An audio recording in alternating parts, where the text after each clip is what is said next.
Hi friends, forex കേരളയുടെ മറ്റൊരു വീഡിയോയിലേക്ക് എല്ലാവർക്കും സ്വാഗതം. നമ്മൾ ലാസ്റ്റ് വീഡിയോയിൽ നിങ്ങളോട് പറഞ്ഞിരുന്നു നമ്മളൊരു പോഡ്കാസ്റ്റ് ചെയ്യുന്നതായിരിക്കും, ഒരു എക്സ്പീരിയൻസ്ഡ് ട്രേഡറുമായിട്ടുള്ള ഡിസ്കഷൻ അറേഞ്ച് ചെയ്യുന്നതായിരിക്കും എന്നുള്ളത്. സോ ആ വാക്ക് ഞങ്ങൾ പാലിച്ചിരിക്കുകയാണ്. ഇന്ന് നമ്മളോടൊപ്പം ഒരു ഗസ്റ്റ് ഉണ്ട്. 2019 മുതൽ ഫോറക്സ് മാർക്കറ്റിൽ ഫണ്ടഡ് അക്കൗണ്ട്സ് ട്രേഡ് ചെയ്യുന്ന, 2008 മുതൽ ഇന്ത്യയിലെ NSEയിൽ ഫ്യൂച്ചേഴ്സ് ആൻഡ് ഓപ്ഷൻസ് ചെയ്യുന്ന ഒരു വളരെ എക്സ്പീരിയൻസ്ഡ് ആയിട്ടുള്ള ഒരു ട്രേഡറാണ് നമ്മളോടൊപ്പം ഉള്ളത്. ഒരു dynamic trader. Let's welcome our experienced trader Sobish to the podcast. Hi.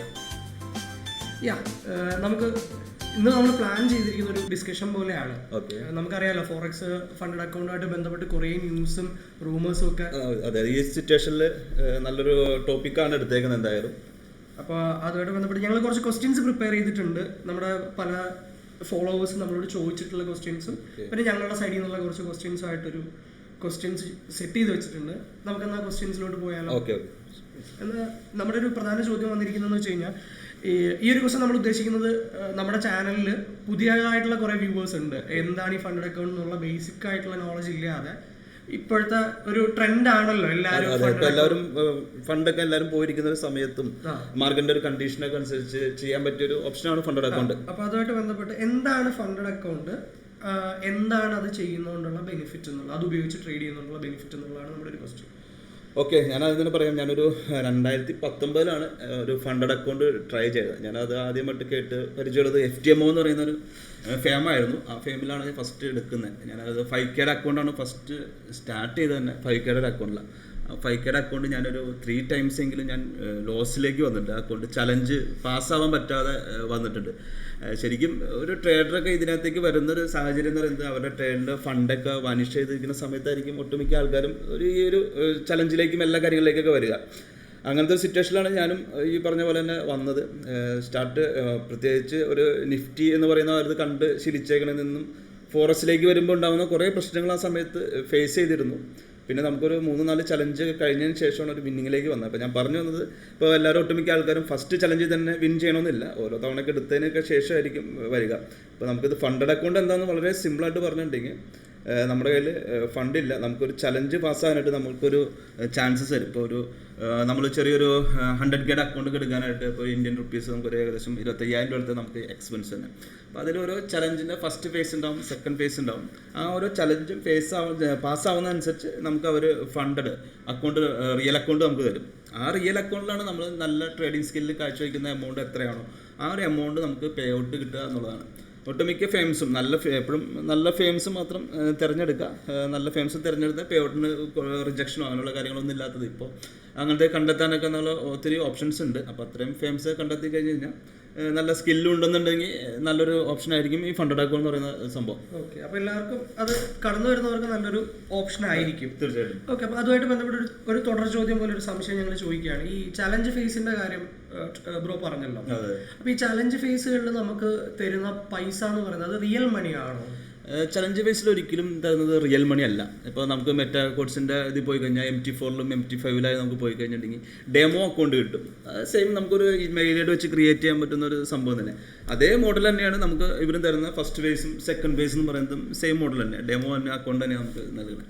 നമ്മുടെ നിഫ്റ്റിയിലൊക്കെ പേപ്പർ ട്രേഡിംഗ് ചെയ്യുന്ന പോലെ തന്നെ. അതെ, സെയിം മോഡൽ തന്നെ. നിയോ പ്ലാറ്റ്ഫോം ഒക്കെ ഉണ്ടല്ലോ ഇപ്പോൾ നിഫ്റ്റിയിൽ ചെയ്യേണ്ടത്, ആ സെയിം മോഡൽ തന്നെ ഒരു ഡെമോ അക്കൗണ്ട് അത്രേ ഉള്ളൂ അതിനകത്ത്. അതൊരു എന്താ പറയുക, ടെസ്റ്റിംഗ് ചലഞ്ച് ആയതുകൊണ്ടാണല്ലേ അങ്ങനെ ഫസ്റ്റ് ഫേസും സെക്കൻഡ് ഫേസിലും എല്ലാം തരുന്നത് ഈ ഒരു ഡെമോ അക്കൗണ്ട്സ് തന്നെ നമുക്ക് നൽകുന്നത്. സ്കില്ല് പ്രൂവ് ചെയ്താലായിരിക്കും സെക്കൻഡ് ഇതിലേക്ക് വരുന്നത്. അടുത്ത സെക്ഷനിലേക്ക് വരുമ്പോഴാണ് ഫണ്ട് അടുത്ത ഇതിലേക്ക് വരുന്നത്. ഓക്കെ. ഇപ്പൊ നമുക്ക് അറിയാം, കുറച്ച് നാളായിട്ട് ഭയങ്കരമായിട്ട് ഫണ്ടഡ് അക്കൗണ്ട് റിലേറ്റഡ് ആയിട്ടുള്ള ന്യൂസ് വരുന്നുണ്ട്. ഈ അമേരിക്ക, കാനഡ പോലെയുള്ള രാജ്യങ്ങളിലുള്ള ഫണ്ടഡ് അക്കൗണ്ട് ഫേംസുകളെയൊക്കെ ബാൻ ചെയ്തു എന്നുള്ളൊരു ന്യൂസ് വരുന്നുണ്ട്. എന്താണത്? ശരിക്കും പറഞ്ഞിട്ടുണ്ടെങ്കിൽ 2024 സ്റ്റാർട്ടിങ് മുതലേ ഒരു ഇഷ്യൂസ് ഇങ്ങനെ വന്നുകൊണ്ടിരിക്കുന്നുണ്ട്. ഫസ്റ്റ് ഒരു ഇഷ്യൂ ഉണ്ടായതെന്ന് പറയുകയാണെങ്കിൽ MFFന്റെ ഒരു ബാനാണ്. ഞാനൊക്കെ എടുത്തിരുന്ന ഏറ്റവും കൂടുതൽ പേ ഔട്ട് എടുത്തേക്കുന്ന ഒരു അക്കൗണ്ടാണ് MFF. അവർക്ക് പേ ഔട്ട് റിജക്ഷനോ അങ്ങനെ കാര്യങ്ങളൊന്നും ഉണ്ടായിരുന്നില്ല. ശരിക്കും എന്താ പറഞ്ഞിട്ടുണ്ടെങ്കിൽ US-ലുള്ളവർക്കും അതുപോലെ തന്നെ കാനഡിയൻ പൗരന്മാർക്കൊക്കെ ഒരു ഇതെന്ന് വെച്ചിട്ടുണ്ടെങ്കിൽ, നമുക്ക് ചില സമയങ്ങൾക്ക് അക്കൗണ്ട് ട്രേഡ് ചെയ്തവർക്ക് മനസ്സിലാവും ശരിക്കും പറഞ്ഞിട്ടുണ്ടെങ്കിൽ. അതായത് നമ്മൾ സ്റ്റോപ്പ് ലോസിൻ്റെ തൊട്ടടുത്ത് എത്തുന്നതിന് മുമ്പ് ചിലപ്പോൾ സ്റ്റോപ്പ് ലോസ് എടുത്തുകൊണ്ടുപോകും. നമ്മൾ ട്രേഡിംഗ് വ്യൂവിൻ്റെ ചാർട്ടൊക്കെ വെച്ച് നോക്കുമ്പോൾ നമ്മുടെ സ്റ്റോപ്പ് ലോസിൻ്റെ അടുത്ത് വരെ എത്തിയിട്ടുണ്ടാവുള്ളൂ. പക്ഷേ നമ്മുടെ ചലഞ്ച് ഇതിലൊക്കെ നമ്മുടെ അക്കൗണ്ട്സൊക്കെ ഇവന്മാർ ബ്രീച്ച് ചെയ്ത് കളയും. അങ്ങനെ ഒത്തിരി ഇഷ്യൂസ് വരുമ്പോൾ US ക്ലയൻസിനൊക്കെ അവരുടെ ഒരു പോളിസി എന്ന് വെച്ചിട്ടുണ്ടെങ്കിൽ അവർക്കത് ചോദ്യം ചെയ്യാനുള്ള ഓപ്ഷൻസ് ഉണ്ട്. അങ്ങനെ ഒരു ഓപ്ഷൻസൊക്കെ വരുമ്പോൾ ശരിക്കും പറഞ്ഞിട്ടുണ്ടെങ്കിൽ ആ കാര്യങ്ങളിലേക്കൊക്കെ കൂടുതൽ വരുമ്പോൾ ഇവർ കൂടുതൽ ഇങ്ങനത്തെ ഫേംസ് കുറച്ച് പ്രശ്നത്തിലേക്കാണ് വരുന്നത്. അപ്പോൾ അങ്ങനെയുള്ള കാര്യങ്ങളൊക്കെ ഇവർ കോർട്ടിലും മറ്റു സ്ഥലത്തൊക്കെ ചോദ്യം ചെയ്തിട്ടുണ്ട്. അതാണ് മെയിനിൽ MFFന് ഉണ്ടായ ഒരു ഇഷ്യൂ, മെയിനിൽ ഉണ്ടായിരുന്ന ഒരു ഇത് ആ ഒരു സംഭവം. പിന്നെ അതുപോലെ തന്നെ ഒരു സംഭവം എന്ന് വെച്ചിട്ടുണ്ടെങ്കിൽ അവർക്ക് സെബി ഉണ്ടല്ലോ, സെബി പോലെ തന്നെ അവർക്കൊരു CFTC എന്ന് പറഞ്ഞൊരു ഇതുണ്ട്, ഒരു കൺട്രോളിങ് അതോറിറ്റി ഉണ്ട്. അപ്പം അതിൽ നമുക്ക് ശരിക്കും അവർക്ക് അവിടെ അമേരിക്കക്കാർക്ക് ഫ്യൂച്ചർസിൽ CFDയിൽ ചെയ്യാൻ പാടില്ല എന്നുള്ളൊരു ഇതുണ്ട്. അപ്പം ഈ പ്രൊപ്പ് ഫേംസ് ഇത് അലോ ചെയ്യുന്നുണ്ട് ശരിക്കും പറഞ്ഞിട്ടുണ്ടെങ്കിൽ. അപ്പം അതാണ് ഇപ്പോൾ നിലവിൽ രണ്ടാമത് MFFന്റെ ഇഷ്യൂ മറ്റൊരു പ്രശ്നമായിരുന്നെങ്കിൽ ഇപ്പോൾ രണ്ടാമത് വന്നേക്കുന്നത് ഇത്തരത്തിലുള്ളൊരു പ്രശ്നമാണ്. നമുക്ക് സെബി പോലെ റെഗുലേഷൻ ഇല്ല, പ്രൊപ്പ് ഫേമിന് റെഗുലേറ്ററി അതോറിറ്റി ഇല്ല. അപ്പോൾ അത് കൊണ്ടുവരണം എന്നുള്ളൊരു ഇതൊക്കെയാണ് മിക്കവരും പറയുന്നത്. പക്ഷെ അത് എത്രത്തോളം പ്രാവർത്തികമാകും എന്നുള്ളത് കുറച്ച് ഡൗട്ടാണ്. അപ്പോൾ ഇപ്പോൾ റീസെൻ്റ് ആയിട്ട് ഇപ്പോൾ കഴിഞ്ഞ ആഴ്ച വന്നൊരു ഇഷ്യൂ എന്ന് പറയുന്നത് മെറ്റാ കോഡ്സ് എന്ന് പറയുന്ന കമ്പനി പർപ്പിൾ ട്രേഡിങ്ങിൻ്റെ ലൈസൻസ് സസ്പെൻഡ് ചെയ്തു എന്നൊക്കെ പറഞ്ഞിട്ട് വീണ്ടും ഒരു ബാൻ വാർത്തകൾ. അത് എന്താ ഇതിന്റെ ഒരു തുടർച്ചയായിട്ട് തന്നെ സംഭവിച്ചതാണോ? അത് ശരിക്കും പറഞ്ഞിട്ടുണ്ടെങ്കിൽ അതിപ്പോൾ അതിൻ്റെയൊക്കെ ഒരു ഭാഗം തന്നെയാണ് ഇപ്പോൾ നടന്നുകൊണ്ടിരിക്കുന്ന ഒരു ഇഷ്യൂ എന്ന് പറയുന്നത് അതിൻ്റെയൊക്കെ ഒരു ഭാഗമായിട്ടാണ്. ഫസ്റ്റ് ട്രൂ ഫോറക്സ് ഫണ്ട് എന്ന് പറഞ്ഞ ഫണ്ടാണ് ഈ ലാസ്റ്റ് ഒരു ബാൻ വന്നത്. അവർ ഉപയോഗിച്ചിരുന്ന പർപ്പിൾ ട്രേഡ് എന്ന് പറയുന്ന ബ്രോക്കറാണ് ഇപ്പോൾ ബാൻ ചെയ്തേക്കുന്നത്. അത് പെട്ടെന്നൊരു ദിവസം തന്നെ അവർ പെട്ടെന്നൊരു നോട്ടീസ് ഇട്ടേക്കാണ്, അവരുടെ സൈറ്റിലേക്ക് പോകുമ്പോൾ തന്നെ നോട്ടീസ് ഇട്ടേക്കാണ്. ഇന്ന കാരണം കൊണ്ട് പെട്ടെന്ന് തന്നെ മെറ്റാ കോഡ്സ് അവരുടെ സർവീസസ് നിർത്തിവെക്കാൻ പറഞ്ഞിട്ട് അവർ മെയിൻലി ഉദ്ദേശിച്ചത് US ക്ലയൻസിൻ്റെ ഒരു ഇഷ്യൂ നിലനിൽക്കുന്നത് കൊണ്ടാണ് അങ്ങനെ വന്നത്. അത് നെക്സ്റ്റ് ഡേ വീണ്ടും വന്നു. ഫണ്ടഡ് എഞ്ചിനീയർ എന്ന് പറയുന്ന ഒരു ഫേമിന് കൂടി ആ ഒരു ഇഷ്യൂ വന്നു. അവർക്ക് വന്നത് ബ്രോക്കിംഗ് ഇതായിട്ടുള്ള ഇഷ്യൂ അല്ല, അവർക്ക് സപ്പോർട്ട് കൊടുക്കുന്ന ബാക്ക് ഓഫീസ് സപ്പോർട്ട് കൊടുക്കുന്ന ഒരു ഫേമിന് ഇതേപോലത്തെ ഒരു ഇഷ്യൂ US-ൻ്റെ ഒരു ലീഗൽ നോട്ടീസും വന്നതുകൊണ്ട് വന്നിരുന്നത്. അപ്പോൾ കഴിഞ്ഞ ദിവസം വന്ന ഏറ്റവും ഇപ്പോൾ എനിക്ക് ഒരു ലൈവ് അക്കൗണ്ടുള്ളൊരു ഇതാണ് ഫണ്ടിങ് ബിപ്സ്. അവരുടെ പേ ഔട്ടിൻ്റെ ഒരു ബെനിഫിറ്റ് എന്ന് വെച്ചാൽ 5 ദിവസത്തിനുള്ളിൽ തന്നെ പേ ഔട്ട് ഉണ്ട്. ആ പേ ഔട്ട് കിട്ടുന്ന കമ്പനി വരെയും ബ്ലാക്ക് ബുൾ എന്ന് പറയുന്ന ബ്രോക്കറായിരുന്നു. ആ ബ്രോക്കറെ വരെയും നിലവിൽ ഇപ്പോൾ ഈ ഒരു ഇഷ്യൂ കാരണം കൊണ്ട് ഇത് വന്നേക്കാണ്. അപ്പോൾ ഇന്നലെ തുടങ്ങി അവർ പേ ഔട്ട് കാര്യങ്ങളൊക്കെ കൊടുത്തു തുടങ്ങി ഫണ്ടിങ് ബിപ്സ്. പക്ഷേ അവർക്കൊരു 1 വീക്കൊക്കെ വേണ്ടി വരും ഇതൊന്നും തരണം ചെയ്ത് വരാനായിട്ട് എന്തായാലും. ഒരു ക്വസ്റ്റ്യൻ കൂടി, ഈ പ്രൊപ്പ് ഫേം ഇൻഡസ്ട്രിയിൽ ഇപ്പം ഇങ്ങനെ കുറേ ബാനുകളും ഇതൊക്കെ വരുമ്പോൾ ഈ ഒരു ഇൻഡസ്ട്രി തന്നെ ഇല്ലാതായി പോകാനുള്ള ഒരു ചാൻസ് ഉണ്ടോ? നിലവിൽ ഇതിനൊരു റെഗുലേഷൻ വരും എന്നുള്ളതാണ് ഇപ്പോൾ നമുക്ക് മെയിനായിട്ട് നോക്കിക്കാണുന്നത്. അത്രയും റെഗുലേഷൻ വന്നു കഴിഞ്ഞാൽ നല്ലതായിരിക്കും, കുറച്ചുകൂടി ബെറ്റർ നല്ലൊരു സർവീസസ് ഒക്കെ കിട്ടുമായിരിക്കും. നമുക്ക് കുറേ കാര്യങ്ങൾ ചോദ്യം ചെയ്യാൻ പറ്റും, അങ്ങനെയുള്ള കുറേ കാര്യങ്ങൾ ബെറ്റർ ആയിരിക്കും. എന്തൊക്കെയായാലും കുറച്ചുകൂടി കൺട്രോൾഡ് ആയിരിക്കും. അല്ലാതെ നമുക്കിപ്പോൾ ട്രേഡ് ചെയ്യുന്നത് എന്താ പറയുക, ഒരു ഒട്ടുമിക്ക പ്ലാറ്റ്ഫോമിലും പ്രൈസസ് തമ്മിൽ വ്യത്യാസം ഉണ്ടാവും. നമുക്ക് ലൈവായിട്ട് കാണുന്ന ഇപ്പോൾ ട്രേഡിംഗ് വ്യൂവിൽ കാണുന്ന പ്രൈസസ് ആയിരിക്കില്ല മറ്റ് ബ്രോക്കറിൽ വരുമ്പോൾ വ്യത്യാസം ഉണ്ടാവും. അതുപോലെ കുറേ ഇഷ്യൂസ് അതിനകത്ത് ഉണ്ടാവും. അപ്പോൾ ഇപ്പോൾ ഇത്രയും ബാനൊക്കെ വന്നിട്ടും എന്തെങ്കിലും തരത്തിലുള്ള ബാൻ ഫേസ് ചെയ്യാത്ത, ഒരു തരത്തിലുള്ള ബാൻ കിട്ടാത്ത ഏതെങ്കിലും ഫേംസ് ഇപ്പോഴും ഉണ്ടോ? ഇപ്പോൾ നമുക്ക് വിശ്വസിച്ച് ചെയ്യാൻ പറ്റാവുന്നത് നമുക്ക് ഇന്ത്യയിൽ അവൈലബിൾ അല്ല FTMO, പക്ഷേ അത് ഏറ്റവും ടോപ്പായിട്ട് നിൽക്കുന്ന ഒരു ഫേം തന്നെയാണ്. അത് നമുക്ക് അപ്ഡ് ചെയ്യാം. അതുപോലെ തന്നെ ഫയേഴ്സ് നല്ല ചൂസ് ചെയ്യാൻ പറ്റൊരു ഇത്, അവർക്ക് സ്വന്തമായിട്ട് ലിക്വിഡിറ്റി പ്രൊവൈഡറും കാര്യങ്ങളും എല്ലാം ഉള്ളതാണ്. നിലവിൽ അവർക്ക് US ക്ലയൻസിനെ അപ്ഡ് ചെയ്യാം, റെഗുലേഷൻസ് അനുസരിച്ച് തന്നെ പോകുന്നത്. അതുപോലെ തന്നെ ആൽഫ ക്യാപിറ്റലും UK ബേസ്ഡ് കമ്പനിയാണ്, അവരും ഈ പറഞ്ഞ പോലെ നല്ലൊരു ചോയ്സാണ്. ഓക്കെ. അപ്പോൾ ഈ തൊട്ട് മുൻപ് പറഞ്ഞായിരുന്നല്ലോ ഫണ്ടിങ് ബിപ്സിന്റെ ഒരു കാര്യം. അപ്പോൾ ഈ നിരോധനം വന്ന ഫേംസിൽ അക്കൗണ്ട് ഉള്ള ആൾക്കാർ, ഇപ്പോൾ ബ്രോ തന്നെ പറഞ്ഞു നോക്കി ഫണ്ടിങ് ബിപ്സിൽ അക്കൗണ്ട് ഉണ്ടെന്ന്, ഈ നമ്മൾ പാസ്സാക്കി എടുത്തിരിക്കുന്ന നമ്മുടെ പേ ഔട്ട് അങ്ങനെ വന്നു കഴിഞ്ഞാൽ നമുക്ക് നഷ്ടപ്പെട്ടു പോകും. ആക്ച്വലി ഇപ്പോൾ നമ്മൾ ലേറ്റസ്റ്റ് ആയിട്ട് കണ്ടത് ഫണ്ടഡ് എഞ്ചിനീയർ ആണ്. ലേറ്റസ്റ്റ് രണ്ടാമത് വന്നൊരു കമ്പനി ഈ ഇഷ്യൂവിൽ, ബാനിൽ വന്ന ഇഷ്യൂവിൽ അവർക്ക് ബാക്ക് ഓഫീസ് ഇഷ്യൂ ആയിരുന്നു. അവരിട്ടിരുന്നത് അവരുടെ ബാക്ക് ഓഫീസിൽ ഉണ്ടായിരുന്ന എല്ലാ കാര്യങ്ങളും അവർക്ക് നഷ്ടപ്പെട്ടു എന്ന് പറഞ്ഞുകൊണ്ടാണ് അവരിട്ടത്. ഇപ്പോൾ ട്രേഡറുടെ ഡാറ്റ, അവർ ട്രേഡ് പ്രോഫിറ്റ് ആണോ ലോസ് ആണോ, എല്ലാ ഡാറ്റാസും അവർക്ക് നഷ്ടപ്പെട്ടു എന്നാണ് അവരിട്ടിരുന്നത്. അപ്പോൾ കഴിഞ്ഞ ദിവസം മുതൽ അവരതെല്ലാം റെക്ടിഫൈ ചെയ്തെടുത്തു. അവർ പേ ഔട്ട് കാര്യങ്ങളെല്ലാം കൊടുത്തു തുടങ്ങാൻ പോകുന്നു. ഇപ്പോൾ 19 തുടങ്ങി ട്രൂ ഫോറക്സ് ഫണ്ട് ലൈവ് വന്നു. ഇന്നലെ നൈറ്റ് ഫണ്ടിങ് ബിപ്സിന് ഇന്നലെ മിനിയാന്നാണ് ഇതിൻ്റെ ഇഷ്യൂ ഉണ്ടായതെങ്കിൽ ഇന്നലെ മുതൽ അവർ വീണ്ടും ഏകദേശം 800K USD അവർ പേ ഔട്ട് കൊടുത്തു തുടങ്ങി. ഇന്നിപ്പോൾ ലേറ്റസ്റ്റ് ആയിട്ട് വന്നേക്കുന്നത് പെൻഡിങ് ഉണ്ടായിരുന്ന പേ ഔട്ടുകളെല്ലാം അവർ റിലീസ് ചെയ്ത് തുടങ്ങി. അപ്പോൾ നമുക്ക് അങ്ങനെ പേടിക്കേണ്ട ആവശ്യങ്ങളൊന്നും നിലവിലില്ല. അവർക്കൊക്കെ നല്ല ബെനിഫിറ്റാണ്. ഈ പ്രൊപ്പ് ഫേം ഇൻഡസ്ട്രി തന്നെ ശരിക്കും പറയുകയാണെങ്കിൽ ഒരു 100 അക്കൗണ്ട്, ഒരു 100 പേര് ഒരു അക്കൗണ്ട് എടുക്കണമെങ്കിൽ ചിലപ്പോൾ ഒരു സ്റ്റാറ്റിസ്റ്റിക് പറയുന്നത് ഒരു 13 പേര് മാത്രമേ ശരിക്കും പാസ്സാവുന്നുള്ളൂ. അപ്പോൾ അവരെ സംബന്ധിച്ച് ശരിക്കും പറഞ്ഞാൽ ബെനിഫിറ്റ് തന്നെയാണ് അത്. പെട്ടെന്നൊന്നും പൂട്ടി പോകാൻ സാധ്യതയില്ല. അപ്പൊ ഈ റെപ്യൂട്ടഡ് ആയിട്ടുള്ള ഇൻഡസ്ട്രീസ് എന്തായാലും പേ ഔട്ടുകൾ ഇപ്പൊ അക്കൗണ്ട് ബ്ലോക്ക് ആണെങ്കിലും അത് പുതിയതായിട്ട് വന്ന കമ്പനീസിനാണ് നമ്മൾ സംശയിക്കേണ്ടത്. അതിലെനിക്ക് ഒരു വീഡിയോയുള്ളത്, എനിക്ക് അക്വാ ഫണ്ട് എന്ന് പറഞ്ഞൊരു കമ്പനിയുണ്ട്. അക്വാ ഫണ്ട് ഞാൻ ലൈവ് അക്കൗണ്ടാണ് എൻ്റെ ഇരിക്കുന്നത്. അപ്പോൾ അതുപോലെയുള്ള കമ്പനികൾ ചിലപ്പോൾ കുറച്ച് പാടായിരിക്കും നമുക്ക് നോക്കേണ്ടത്. കാരണം ഈ ബ്രോക്കിംഗ് ഇപ്പോൾ CFT മറ്റ് പ്ലാറ്റ്ഫോമിലേക്കൊക്കെ മാറുമ്പോൾ അത് കോസ്റ്റ്ലി ഇതായിരിക്കും. അപ്പോൾ അത്രയും കാര്യങ്ങളൊക്കെ കുറച്ച് ടഫായിരിക്കും. ഇപ്പോൾ നേരത്തെ തന്നെ ബ്രോ പറഞ്ഞു ഈ FTMO ഇന്ത്യയിൽ ചെയ്യാൻ പെർമിഷൻ ഇല്ല. ഇപ്പോൾ ചില കമ്പനീസ് ഇപ്പോൾ റെഗുലേഷൻസ് ഒക്കെ കൊണ്ടുവന്നിട്ട് വീണ്ടും പുനരാരംഭിച്ചു കഴിഞ്ഞപ്പോൾ ഇന്ത്യൻ ട്രേഡേഴ്സിനെയും പിന്നെ ജർമ്മനി പിന്നെ കുറെ ചെറിയ ചെറിയ രാജ്യങ്ങളെയൊക്കെ ഒഴിവാക്കുന്നതായിട്ട് കാണുന്നുണ്ട്.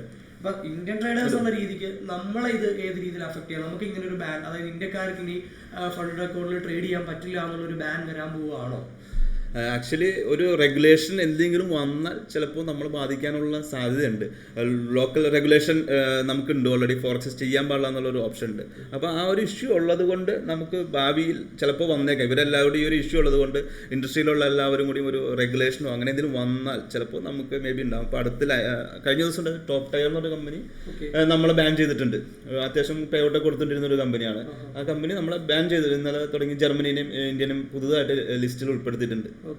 അങ്ങനെ കാര്യങ്ങൾ പോയിക്കൊണ്ടിരിക്കുന്നത്.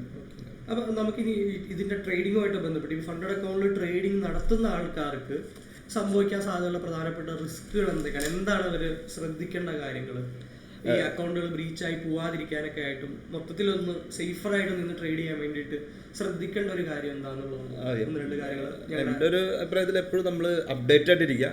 എല്ലാ ന്യൂസുകളും നമ്മൾ ക്യാച്ച് ചെയ്യുക. എന്തൊക്കെ ന്യൂസുകളാണ് വേൾഡിൽ നടക്കുന്നത് അതിനുള്ള എല്ലാ കാര്യങ്ങളും ഇത് ചെയ്യുക. ഫസ്റ്റ് നമ്മൾ റിസ്ക് റിവാർഡ് കറക്റ്റ് ആക്കുക, ഒരു നല്ല സ്ട്രാറ്റജി കണ്ടെത്തുക. നല്ല സ്ട്രാറ്റജി എന്ന് പറയുമ്പോൾ ഒരു ശരിക്കും പറഞ്ഞു കഴിഞ്ഞാൽ ഒരു 40% പ്രോഫിറ്റ് കിട്ടാവുന്ന ഒരു സ്ട്രാറ്റജി മതി ശരിക്കും ഒരു ട്രേഡറെ സംബന്ധിച്ച് കിട്ടാനായിട്ട്. അതുകൊണ്ട് ഇവർക്ക് പറയുന്ന ഒരു ക്രൈറ്റീരിയ ആണ്. ഫസ്റ്റ് ഫേസിലാണെന്നുണ്ടെങ്കിൽ ഇത്ര ലോസ് വരുത്താൻ പാടുള്ളൂ. ഒരു 100K അക്കൗണ്ട് ആണെങ്കിൽ 5000 USD മാത്രമേ ലോസ് വരുത്താൻ പറ്റുള്ളൂ. ഈ 5000 ആണ് നമ്മുടെ റിസ്ക് ആ ദിവസം ഡെയിലി റിസ്ക് എങ്കിൽ നമ്മളൊരു 4000-ന്റെ റിസ്ക് നമുക്ക് ആ സ്റ്റോപ്പ് ലോസ് പോയിന്റ് നമ്മൾ ഉപയോഗിക്കാൻ പറ്റുള്ളൂ. കറക്റ്റ് കൊണ്ടുപോയി 5000 അടുത്ത് നമ്മളൊരു 200 USD മുകളിൽ ഇട്ടാലും ചില സമയത്തൊക്കെ നമ്മൾ സ്റ്റോപ്പ് ലോസ് ശരിക്കും പറഞ്ഞാൽ ഇവർ ബ്രീച്ച് ചെയ്ത് കൊണ്ടുപോകും. അതൊക്കെ ചില ഫേംസുകൾ ചെയ്യുന്നുണ്ട്. അത്തരത്തിലൊരു ഇത് ചെയ്തുകൊണ്ടാണ് MFFന് അങ്ങനെ ഒരു ഇഷ്യൂ വന്നത്.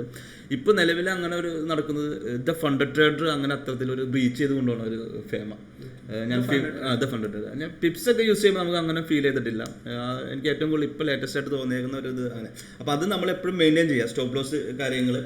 പിന്നെ ഞാൻ മെയിനായിട്ട് യൂസ് ചെയ്യുന്ന ഒരു കാര്യം കൂടി അതിൻ്റെ കൂടെ, അതായത് ഇപ്പോൾ നമ്മുടെ വ്യൂവേഴ്സിന് വേണ്ടിയിട്ട് ഇപ്പോൾ കുറേ നാളായിട്ട് ചെയ്യുന്നു, കുറേ അക്കൗണ്ടുകളൊക്കെ പാസ്സാക്കി എടുത്തിട്ടുണ്ട്. ഈ ചലഞ്ച് ഫീസ് ഒക്കെ പാസ്സാക്കി എടുക്കാൻ വേണ്ടിയിട്ട് എന്തെങ്കിലും സോഫ്റ്റ്വെയറോ അങ്ങനെ എന്തെങ്കിലും ടിപ്പോ ഞങ്ങളുടെ വ്യൂവേഴ്സിന് വേണ്ടി സ്പെഷ്യലായിട്ട് ഒന്ന് ഷെയർ ചെയ്യാൻ പറ്റുമോ? വലിയ സീക്രറ്റ്സ് ഒന്നും വേണ്ട, എന്നാലും കൊടുക്കാൻ പറ്റുന്ന എന്തെങ്കിലും ഒരു ഇൻപുട്ട് അവർക്ക് കൊടുക്കാൻ ഉണ്ടോ?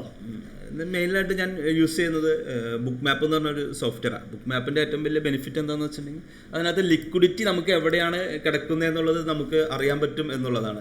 ലിക്വിഡിറ്റി ഇപ്പോൾ ഈ ചാർട്ടിൽ നോക്കിയിട്ടുണ്ടെങ്കിൽ അറിയാം, താഴെ കാണുന്ന ഒരു റെഡ് ലൈൻ ഇങ്ങനെ മൂവ് ചെയ്യുന്നത് കാണാൻ പറ്റും.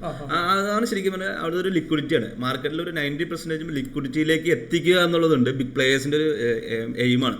അപ്പോൾ ആ ലിക്വിഡിറ്റീസ്, അതായത് നമ്മളിപ്പോൾ ഒരു ട്രേഡിംഗ് വ്യൂവിലെ ചാർട്ട് നോക്കി കഴിഞ്ഞാൽ നമുക്കത് അത്രയും കാര്യങ്ങളൊന്നും കാണാൻ പറ്റില്ല. അപ്പോൾ ലേറ്റസ്റ്റ് ആയിട്ടുള്ള അപ്ഡേറ്റുകൾ നമ്മളെപ്പോഴും മാർക്കറ്റിൽ പുതിയ സോഫ്റ്റ്വെയറുകൾ ഇപ്പോഴും എല്ലാവരും ഈ കാൻഡിൽസ്റ്റിക്കിൻ്റെ ഒക്കെ പുറകെ പോയിക്കൊണ്ടിരിക്കണം. എൻ്റെ ഒരു ഇതിൽ അത് ഉപയോഗിക്കുക. അതുപോലെ തന്നെ വോളിയം പ്രൊഫൈലുണ്ട്, നമുക്കത് ട്രേഡിംഗ് വ്യൂവിൽ അവൈലബിൾ ആണ്. അതുപോലെ തന്നെ ഒന്ന് ചെയ്യാൻ പറ്റുന്നതാണ് മാർക്കറ്റ് പ്രൊഫൈൽ. അപ്പോൾ ഇത്രയും കാര്യങ്ങളാണ് ഞാൻ മെയിനായിട്ട് യൂസ് ചെയ്യുന്നത്.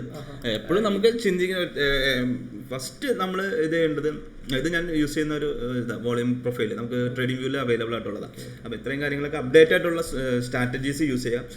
അതുപോലെ നമ്മളെപ്പോഴും stop loss point very important ആണ്. ഒരു പ്രൊഫൈമിൽ ഡീൽ ചെയ്യുന്ന ഒരാൾ എപ്പോഴും അവരുടെ ഡെയിലി ലോസ് ലിമിറ്റ് വളരെ ശ്രദ്ധിച്ച് തന്നെ കൈകാര്യം ചെയ്തില്ല എന്നുണ്ടെങ്കിൽ നമ്മുടെ അക്കൗണ്ട് 100% നമ്മൾക്ക് അത് അടിച്ചു പോകും. അത് അവർ ബ്രീച്ച് ചെയ്ത് കളയും നമ്മുടെ ഒരു ഇത്.